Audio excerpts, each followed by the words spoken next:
Վերջերս ադրբեջանական ու թուրքական խոսույթը ավելի է կոշտացել ատոմակայանը փակելու հետ կապված։ Նախ ինչ է կարծում, դրա քաղաքական կողմը, ինչով է դա պայմանավորված, որովհետև նախկինում կարծես թե համոզում էին, իսկ հիմա արդեն դարձել է պարտադրանք, եւ երկրորդ մասը հարցի, ինչ հետևանքներ կունենա ատոմակայանի փակումը, ինչ այլընտրանքներ կարող ենք ունենալ։ Նայեք, խոսույթի կոշտացումը պայմանավորված է նրա հետ, որ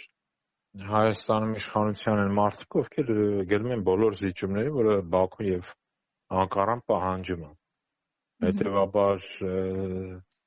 իրանք չեն ցանկանում սպասել մինչև 2036 թվական, այլ ցանկանում են առաջիկա 1-2 տարվա ընթացքում փակեն։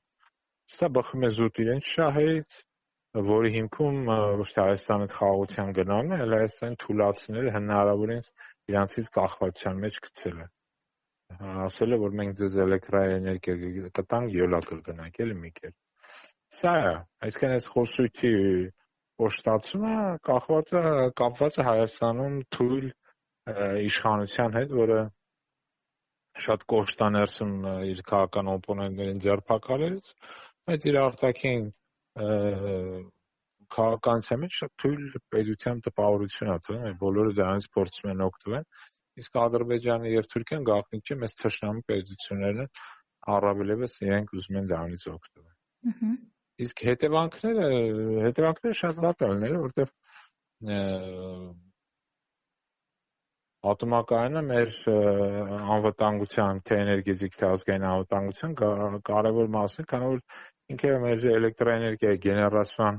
կարող է ապահովել մինչև 40%-ը, եւ եթե դու կորցնում ես այդ գեներացումը, հասկանալ դու կորցնում ես նաեւ ընդհանրապես անկախ լինելու քո հնարավորությունը։ Իսկն դու հայտնվելու ես կախվածության մեջ քո հարևան երկրներից, որոնք քեզ շատ թանկ ու բարձր գներով սկսելու են էլեկտրաէներգիա մատակարարել,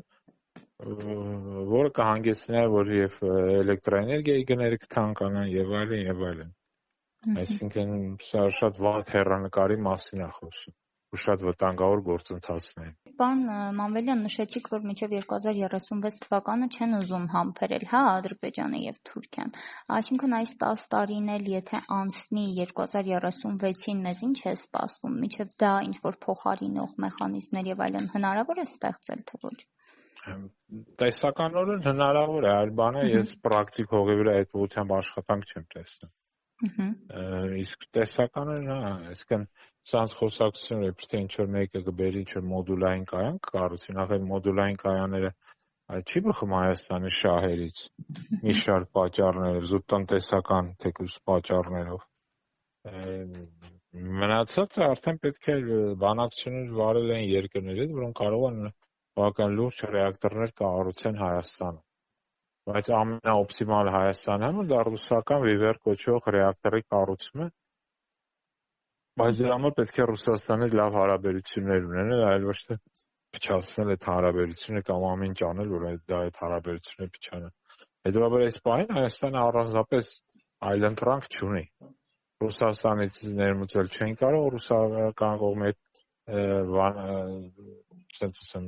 բանակցություններ վարելու կամ հարաբերություններ ստեղծելու անընդունակության պատճառով։ Իսկ ինչ որ արևմուտքից առաջարկվում այսպես կոչված այդ մոդուլային կայանները, դրանք էլ Հայաստանի շահերից չի բխում։ Իրանք շատ թանկ են եւ այլն տարբեր պատճառներով։